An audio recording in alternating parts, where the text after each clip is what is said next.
Our strategy was to look at the products to meet our needs. So it's not shiny tool thing. And I think most organizations have gotten to that point now. Let's find the problems we need to solve and how best to solve it. So we folded AI as part of our digital transformation strategy because that's where a lot of AI functions were initially coming around patient engagement and clinician efficiency.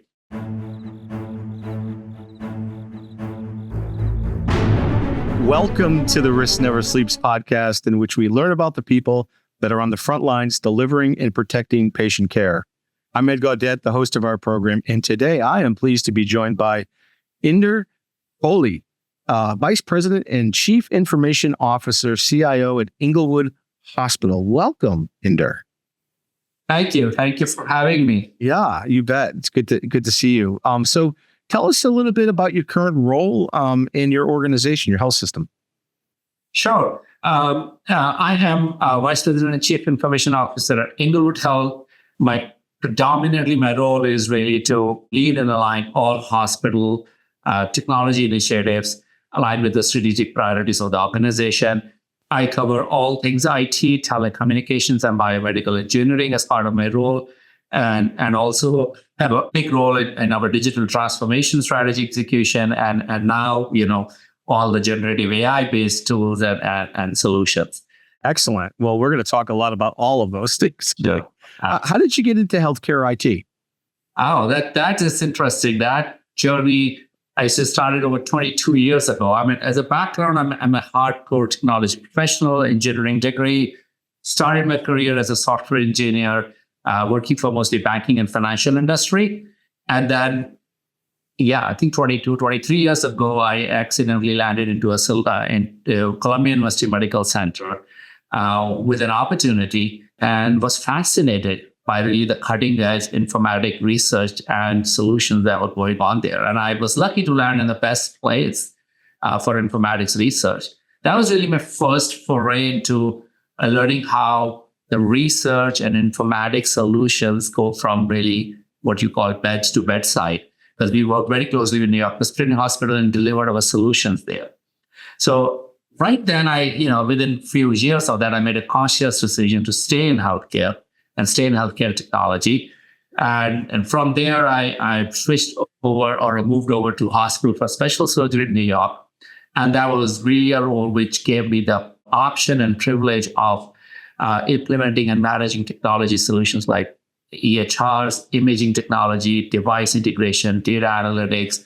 But what it gave me was really an ability to directly impact patient care. Because, now I am in a part where I take a solution and take it across the whole life cycle and deploy it for our clinicians and want to see an outcome delivered out of it, and had that front row seat of doing that. That direct connection to patient care is exhilarating. And believe me, that initially, earlier on in my career, I did realize how technology could profoundly impact our patient care. We don't really work with patients directly, but we work with clinicians who are taking care of patients, and that is very impactful. So, as I say, rest is history, but, between Columbia and HSS, it gave me a very solid background to prepare me for my current role, really, where I utilize all my learning, all my training, and all my experience now to manage all aspects of it. Yeah. So you mentioned digital transformation. What are some of the projects? What are your initiatives over the next 24 months? So about a couple of years ago, after I started with Englewood, we started our comprehensive digital transformation strategy, because we were like every other organization being bombarded by vendors and solutions to solve one thing at a time. But we know what the leadership, we took a step back. We said, let's look at a holistic strategy. So we went through a whole execution of or planning and strategizing our digital transformation. And we developed like a short-term and a long-term roadmap. The short-term being like, for next 2 years, and long-term like 3 to 5 years also. And so we started at pretty obvious, what you say, usual suspects here, because the first and foremost becomes your patient engagement. Mm-hmm. So we talk about we're reaching patients with how they want to be communicated with, how they want to engage with their own care, how they want to engage with the health system. So, the digital front door becomes a part of it. And then, several tools within that: proactive communication, actionable communication, running campaigns and trying to close the care gaps with them, and then them responding and interacting with the health system. And then the second piece of it is now we are a large hospital network, health system network, 600 providers, 100 plus physical locations, where our care is extended to the community. And we are across all specialties, a large primary care base, but also cardiology, endoscopy, orthopedics, all specialties here. So we are in a best position to offer that clinically integrated care to the patient. So that really the other step we took on is yes, we make it easy for you to come and seek services with us. We give you a good experience with it. Now, once you're with us, we can really make it even better. If you need follow-up care, let's connect you with that internal specialist, set up appointments, referral management, all of those things really to make it easy for patient to seek care. And the third aspect was when you're not with us, right? So once you're not with our figurative four walls or one of our location, how can we keep checking on you, monitor you when you're not within our four walls and when you're at your home? So remote patient monitoring is one example, but that's just one technology example. The larger example really is of chronic care management, or congestive heart failure program, where we have an ability, a care coaching in the play. And then, soon after we finished our digital strategy, just around the same time, ChatGPT became the most common buzzword around. Right. So, and we were nimble enough that we were able to add some of the generative AI functions as part of our strategy. And I'm not saying strategy is part of our plan right now in execution. So those are initial focus areas. As we finish these and mature up, there are other ways to look at it. More advanced data analytics strategy, hospital and home, something we're looking at right now, but could be part of our long-term strategy. But one thing we've done is we made it a living and a working document. Yes, that was our starting point. But as things have come up, as we have learned new things, we have adapted our program. Yeah, that makes sense. How did your cybersecurity program change with all of those adjustments that you were making at the strategic level? That's a question I need to think for a minute about. The cybersecurity, I can talk for a long time, right? And that's just in parallel to digital strategy also. Right. We also developed our comprehensive cybersecurity program. It's a NIST-based program, our initial 2-year roadmap, which is coming to end this year. And then we go to the next level. Your question is, how does it change? So I will say the one way for everything else I deliver through my organization, digital transformation doesn't change much, except now we're dealing more with patients. Okay. So the one thing I would say is anything we share with patients was already covered as part of my cyber defenses, right? So the data is through authorized portal, two-factor authentication, all that is there. The area which is now we are dealing with patients is proactive and actionable communications. So and then one of the things is like whether it's a text message or an email messaging. Mm-hmm. The guardrails are still the same. We're not sharing PHI through any of the non-secure means. We are enabling patients to interact with the health system, self-schedule appointments, but all that is still sitting outside of my firewall, so to say. Mm-hmm. Does it make sense? It does. Yeah, that's great. And then the element that got added here is now patients are more engaged in their care. Mm-hmm. And for them to be more engaged in their care, they need to have access to the information. And I would say that 80% of that did have to change because access to information was always there and always available to them in a secure manner. Yeah, that's great. And then you mentioned AI. Mm-hmm. What are you looking at 3 years? Are you starting to plan out a couple of years down the road and how you'll bring AI in? And how will your governance strategies change or evolve? Yes, to handle that? That's a very good question, especially the second part of it. A lot of people don't talk about that. So I would say first and foremost, we are in health system, but we are not a large academic multi-facility health system.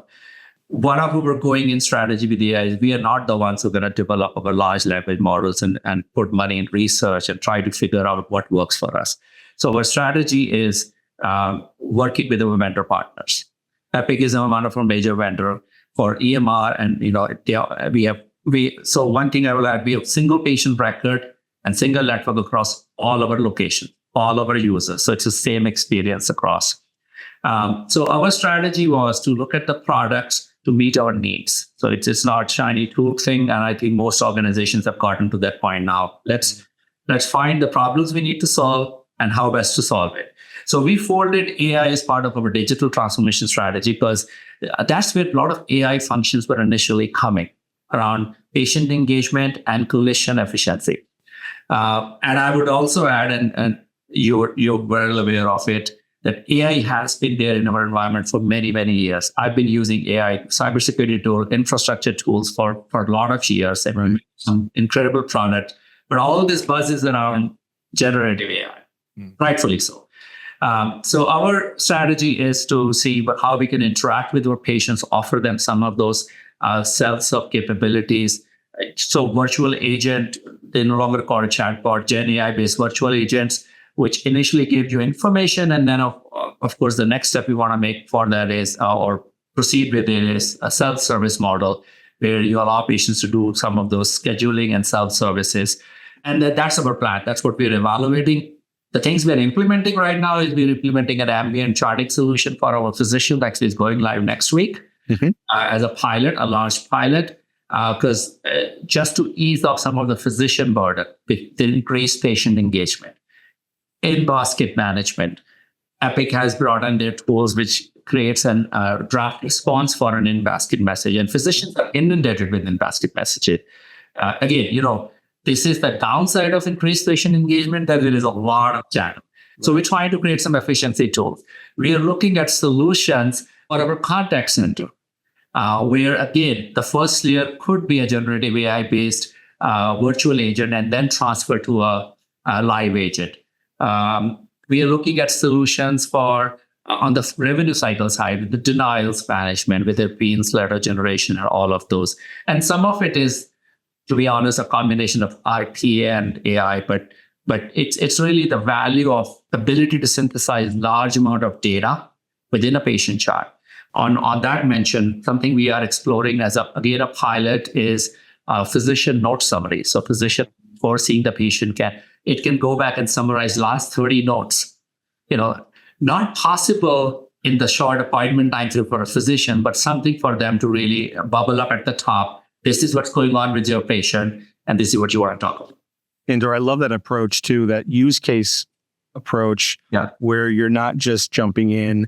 You're literally being a lot more prescriptive about how you're going to apply AI into your organization. I think that's really smart. And I will add, we are one step further into it. Once we deploy a solution, we have very strict KPIs which we track to make sure that usage and ROI, not necessarily the actual money coming out of it, whatever is the return we expected out of this investment is being tracked, and the usage is really conforming to whatever business plan was. So, and part of it is, as an organization, that's where we are. We definitely want to be at the forefront, but we want to be very careful about where we prioritize and invest, so we reap the maximum benefits for our patients and clinicians. Excellent.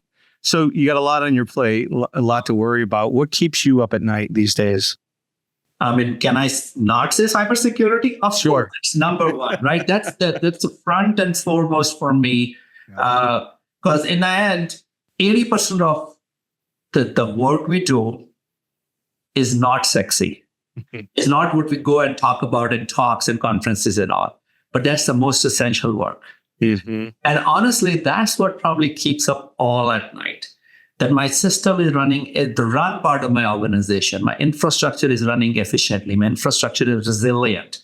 I spend a lot of time in making sure that happens. Proactive monitoring of infrastructure, the entire cybersecurity program. That's one program I can just, anytime in the middle of the night, you wake me up and I can tell you the 12 things we are tracking on that program. And then making sure really so your run part is moving out, and your application, the investment we have made already, are we maximizing it? Because, I just talked about deploying is one thing, getting a usage out of it is the most valuable thing. So this is what comprises the 80% of what I do all day, right? Aligning things. And then the remaining 20% is all the exciting stuff we want to do, whether it's digital transformation or generative AI or new cybersecurity tools. But what keeps me up is that making sure this run part is smooth, and I'm also able to meet the growth requirements of the organization. Because we are a big organization, and I need to keep track to scale my products and my services. Having that strong foundation is so critical. I was talking to Drex the other day, and he was saying, that he's got this concept of like a Maslow hierarchy of needs, where yes, foundation is so critical to that pyramid. Without that, it's so hard to focus on the top or tip of the pyramid. And then, as we will soon find out, with all the generative AI, it is really sitting on a foundation of a good, clean, mineable data. Our data, not large language model data. Because yes, it gets trained on a good model. That's great. But then the outcomes or the value will drive will be based on our data. That's right. That's where the value is long term for AI anyway. Right. The proprietary data set. Yeah. Essentially. And then, so what we are doing right now is relatively low risk. And I will not call low-hanging fruit, but relatively low risk. We are offering some self-serve capability. We're offering clinicians and efficiency tools, right? But it's still not impacting clinical decision at point of care. Mm-hmm. So I think next 5 to 7 to 8 years, we will see that shift. And that's where the GenAI will have its most value, but it's, again, based on the data, your source of truth, that is going to recommend, in US, definitely it's only recommend. Other countries may go beyond that. Mm-hmm. Point of care clinical decision. And those guardrails have to be there. Because Yes. I remember I never answered your GenAI governance question. Right. So we, again, because if we are an organization where we said we're not going to develop our own model, so our AI governance is not like what you see in academic medical center, but it's more around that every physician, every leader is being bombarded with this tool. So we have set up like a multi-layer governance here. A small informatics and IT team looking at a solution and validating whether there's a value for it. And once the tool has proven a value, that we bring it to our IT governance team or digital governance. We have there's an overlap, but they are still separate governances where we get it prioritized. And then if there's a business case for it, that's presented. If the KPIs that those are agreed to, that has been our model. One of the AI tools we implemented was in the HCC coding space. We are actually in kind of what they call listening mode right now. Next week, we're going to flip it to our actual production mode after getting data. It followed the same process. Small team evaluated it. Our IT governance with when I say IT governance and our operational teams getting together, agreeing to the value of it, agreeing to the value of what the business or the ROI produces, and then deploying the solution. So our governance is nimble and more focused on vendor solutions which solve our problems, because we're not going the other way around. Yeah, that's great. That's excellent. And that's the right approach. And I often hear that governance structure that's cross-functional, not only with IT, but with the business, is so critical to put in place. So outside of healthcare and IT, what are you most passionate about? What would you be doing if you weren't doing this job? Oh, well, that's a tricky one for me to answer, because really I'm kind of hardcore IT. This is what I've loved all along. And I can't think of doing any other job. I'm always going with something with technology, right? That is my passion. How about hobbies? Do you have any hobbies? Yeah, those, yes. Definitely. As you may know, this being in this role consumes you for a better part of the week. But definitely, right? I'm relatively young family, so spending time with kids, their activities, dinners out, all that. I definitely also enjoy a big member of a Sikh congregation. So a weekend that spiritual connections with my peers, community service, is really valuable, because that is, I think, that keeps me centered and keeps me focused here. So that's definitely part of my weekly routine.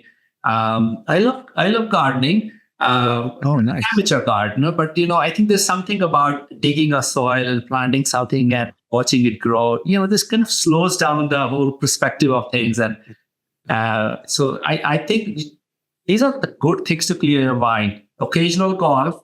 I would not call myself a avid golfer, but the occasional here or there, and concentrating on that small ball also is a good distraction and keep focused.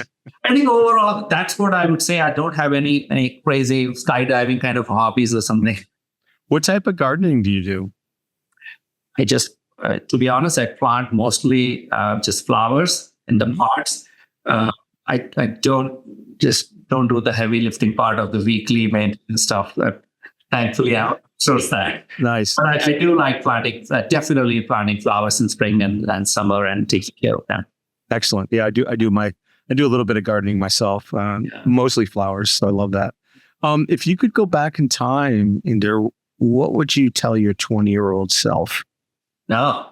So as I said, I was a hardcore technology person, and sometimes you think technology is everything. This new product or a solution or a project you're deploying is everything. But I will go back and tell my younger self, it's about the outcomes. Your technology should exist to solve a problem, or help develop or help with a function. There needs to be an outcome for it. Back then, I don't think I had that keen awareness of how will this be used. User experience is always something which all of us got criticism for, and maybe still get it. And so there's a little more awareness, because I would say until I moved into healthcare, I didn't get a good knowledge of what user experience means, because in financial industry it was very different. Yeah. Vice president comes and tells, this is a trading system we're going to use, and everyone gets trained and use it. Nobody knows what the workflow is, how it works in the workflow or the regular. So that was, that slowed it down for me. Like a project which would always be delivered in 6 months might take 18 months here, but for the right reason. Technology is not everything here. Technology is one of the tools for a clinician to take care of the patient. So that's what I will tell. The other piece I think I will say is communication, effective communication. Again, I have learned over the years, I've learned with some formal education. But if you can communicate effectively to all stakeholders, that's the best tool to have, best skill to have. Yeah, that's so important. I would be remiss if I didn't ask you this question. This is the Risk Never Sleeps podcast. Yeah. Inder, what's the riskiest thing you've ever done? I know you haven't been skydiving. You mentioned that already. I know. How about white water rafting or? Those things I've done. But those are calculated risks. Yes. Yes. Unfortunately, I cannot say that at work I have done, you take a big risk with a project. Yeah, there's always that risk, but then you have a plan around it. So I would say this is again more personal. Mm-hmm. I went back to school after a gap of 9 years. And that was my first formal education in this country. My undergrad was in India. So that changed. Along with full-time job, with already 2 hours, one-way commute into Manhattan as part of my job. Wow. And then we were expecting our first child. So all these combinations were risky in a way, right, to start at that time. And to make it worse, I told everyone that I'm pursuing masters from Columbia. And so then I can't back off. That's right. So, once you put it out there and you make it, I know.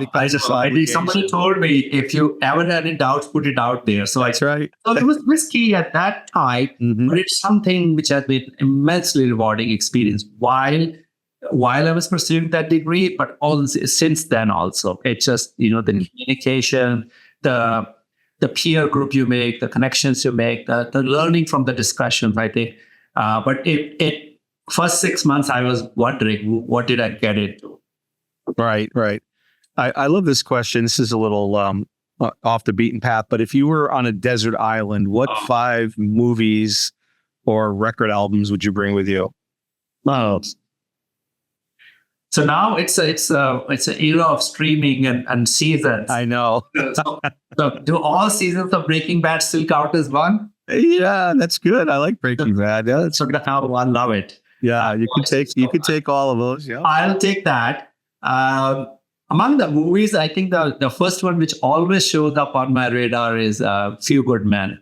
I just somehow love that. But it's a great movie. I love listening to this particular brand of music, which originated from India, it's called ghazals. So it is, there's a poet from, I think, late 19th century, Mirza Ghalib. His compositions have been recorded by various artists. I love listening, so maybe I'll take that. Yeah. Would you send me a link to that? Sure. I would love to. It's a little intense. I can tell you that. It's okay. I love all forms of music, and Okay. I actually write poetry. So Excellent. I would love to. I would love to listen to that. Yeah. Excellent. Hardest lesson in your career? Hardest lesson is, I think, a famous president once said, trust but verify. Yeah. I have been in situations where I'm accountable for a delivery and I'm counting on someone else to deliver that. And when the time came, there was no there. So since then, I just try to validate more than just count on, yes, it's being done. Yeah. Because that wasn't a best situation for me to on a, so to say, D-Day, not show up at the deliverable. Yeah. No, those failures, though, are so important to the development of one's career. Thank you for sharing that. What advice to young professionals that want to come into healthcare or come into IT or cyber would you give them? One advice would be same what I gave to my younger self, that as you launch into technology, think about how it will benefit your potential users of our technology. Either it's solving a problem or it's fulfilling a function, and how does it make life better for what you're solving for. So it's very hard for a young person who starts in the field of technology to really comprehend that. How will this Java program, whatever program I'm writing, will help someone, right? So that's definitely one. In someone starting in cyber, I would guide them on one thing, that cyber professionals take great pride in their tools and how well they can shore up our defenses, tackle any risks, which is great. We need that. But always think about tools is just maybe 40% of what cyber is. The remaining 40% is the process and methodology around it. So how a tool is utilized, what processes you have put in place to monitor, to remediate, to look for anomalies. That's important. And the last 20%, which is the riskiest, is end users. So when you're learning, when you're trying to be in this field, of course, you need to be a master in your tools, but you'll always be thinking of deploying from a perspective of weakest link, which is human beings. And lastly, to anyone entering healthcare, I would say this, which I firmly believe in: you are here for a larger cause. Half of my team here and half of team in any healthcare IT organization can work for any industry. Your infrastructure, cybersecurity, desktop, end user computing, they could be industry agnostic. And they maybe have a little better quality of life or work-life balance. But we are here for a larger cause. So if you enter into healthcare, the most important piece is to connect with the mission of the organization. Once you connect with the mission of the organization, then you will understand that the technology you're deploying is really benefiting a patient in the end, because clinician is able to better serve that patient. And that connection is very important. I tell my new members who come in from outside healthcare this lesson: please walk the floors, please interact with our users, and you understand how what you deploy is so important. I think that's the number one goal, message I have for anyone trying to be in healthcare IT or planning to be in healthcare IT, to just think it's a larger than job mission. Sage advice. Thank you, Inder, for joining the program today. This is Ed Gaudet from the Risk Never Sleeps podcast. And if you are on the front lines protecting patient safety and delivering patient care, remember to stay vigilant, because risk never sleeps.